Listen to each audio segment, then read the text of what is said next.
Tonight's regularly scheduled NOVA program will not be seen so that we can bring you this special NOVA presentation, Japan's Killer Quake. It is one of the greatest tragedies of modern times. A quake so powerful, it knocks the Earth off its axis. A tsunami leaves tens of thousands feared dead. Parts of Japan shift 10 feet out to sea. Parts of the coast drop over 3 feet. What forces create this epic disaster? Now a team of scientists is looking for answers. Never before have we had such a surplus of data. There are no mysteries in this earthquake. We know exactly what happened. Japan's coast lies in ruins. Incredibly, it could have been worse.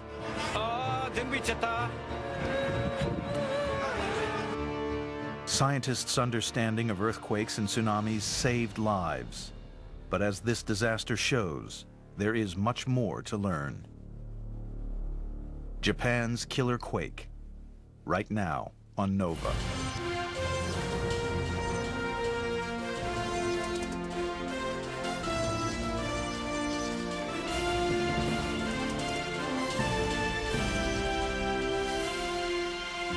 Major funding for NOVA is provided by the following: David H. Koch and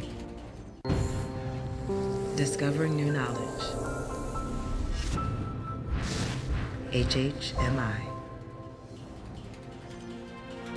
and the Corporation for Public Broadcasting, and by PBS viewers like you. Thank you. Additional funding is provided by Millicent Bell through the Millicent and Eugene Bell Foundation.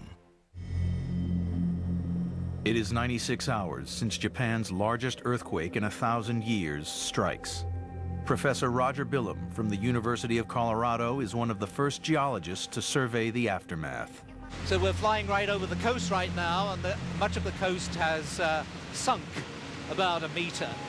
The extent of the damage is truly amazing. The tsunami picked up everything in its path: cars, houses, warehouses, and just tumbled them relentlessly inland, on and on and on. One of the things I'd like to see is exactly how far it went, what kind of debris gets left behind on these gigantic tsunamis. Every detail of the disaster is recorded by seismometers, strain gauges, and tidal gauges.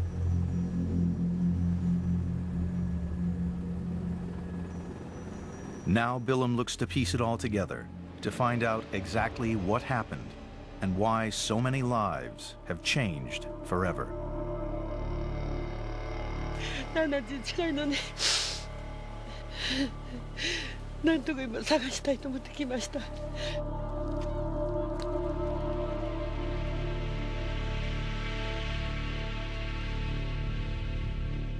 How did this happen?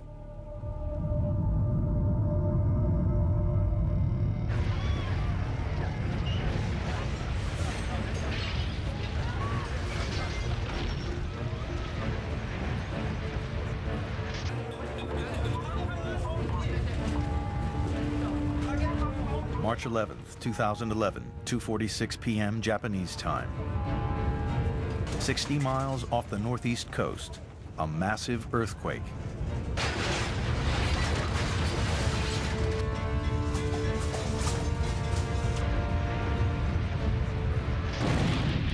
Seismic waves race towards shore. The fastest waves, called P waves, travel at 4 miles a second. 15 seconds later, they hit land. Japan's detection systems instantly pick them up. Within seconds, automatic warnings flash across the country.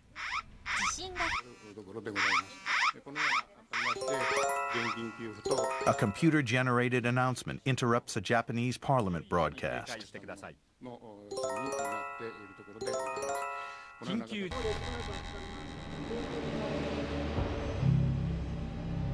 The coastal city of Sendai lies just 80 miles from the epicenter. There's almost no warning before slower, more destructive seismic waves called S waves hit the town.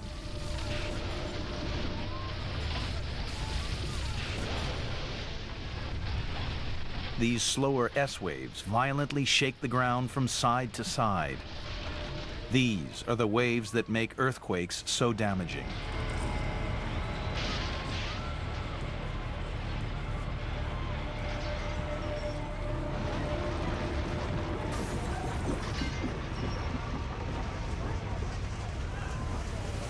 Already, northeast Japan is descending into chaos. The seismic waves travel on. 93 miles southwest of the epicenter, they slam into Fukushima Daiichi, home to an aging nuclear power station housing 6 reactors.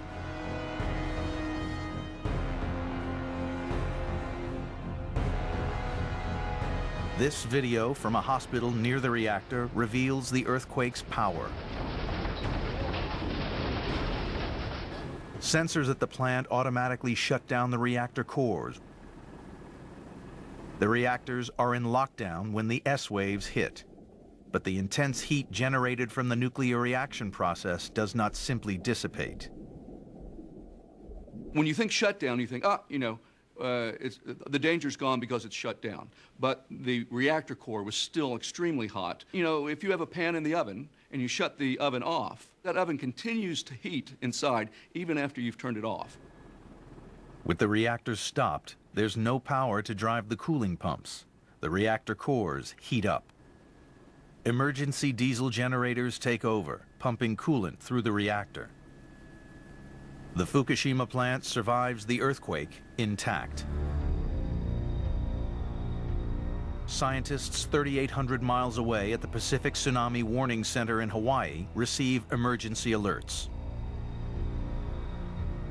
Researchers around the world see the event unfold. Japan has lots of seismometers, so there was a lot of information fast. So the earthquake was still going on when we got our page. First indications, a magnitude of around 7. But as data floods in, the numbers start to climb.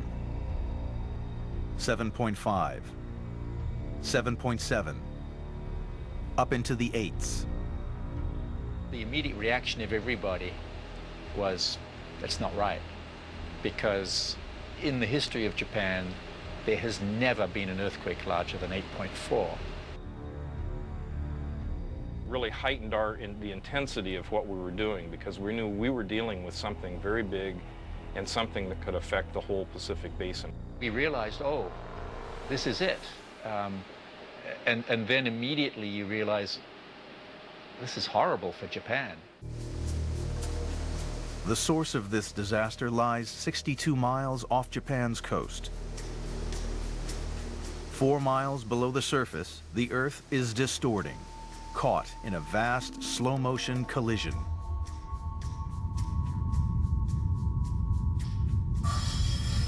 The Earth's crust is made up of several continent-sized slabs of rock, tectonic plates. Japan lies at the point where the Pacific Plate rams into the Eurasian Plate at 3 inches a year, about the same speed your fingernails grow. Japan is on the Eurasian Plate. It compresses and buckles as the Pacific Plate drives underneath it, snagging and catching as it goes. Over centuries, immense stress builds up until suddenly the plates snap, causing an earthquake. The energy that drove this earthquake had been building up for a couple of 100 years. It's caused by the movement of the Pacific Plate towards the Eurasian Plate. Think of it as a giant elastic band that's being wound up for 200 years. 100 seconds since the fault line slipped, the destructive S waves reach Tokyo.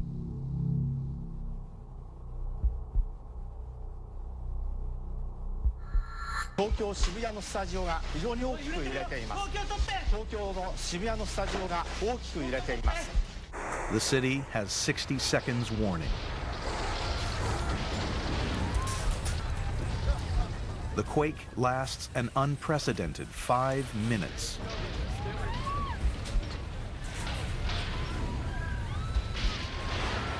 An American geologist is in Tokyo. We expected it to end after 10, 15, 20 seconds, something like that, maybe a minute at the most.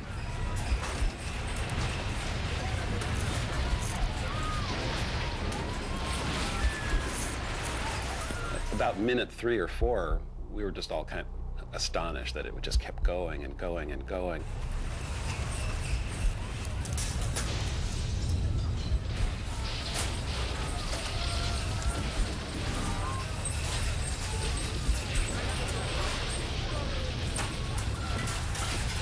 Just looking at each other going, is this over yet? And no, it's not, it's still going.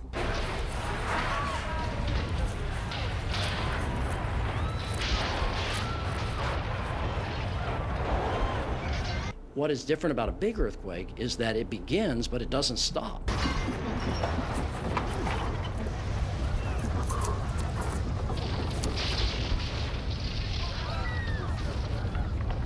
It was kind of a growing realization that it was just getting bigger and bigger and bigger, and it had to be fairly close.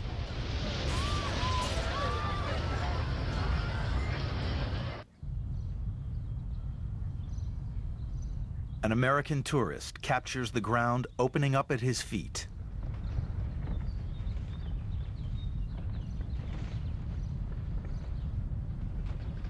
The footage reveals a frequent characteristic of earthquakes: liquefaction. Okay, we have earthquake right now, and this is actually moving.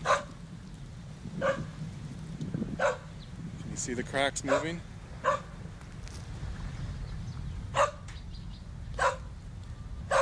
That crack was not there.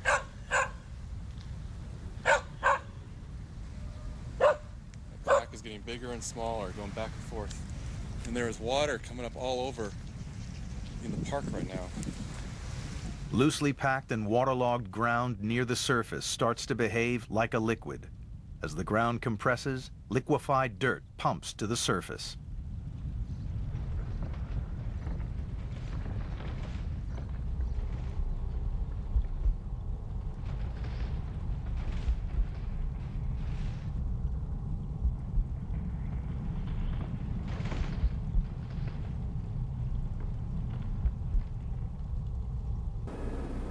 Most buildings still stand. Japan's earthquake warning systems work. Scientists upgrade this quake to a magnitude 9, 1,000 times more powerful than the devastating 2010 Haiti earthquake. But everyone in Japan knows this is far from over.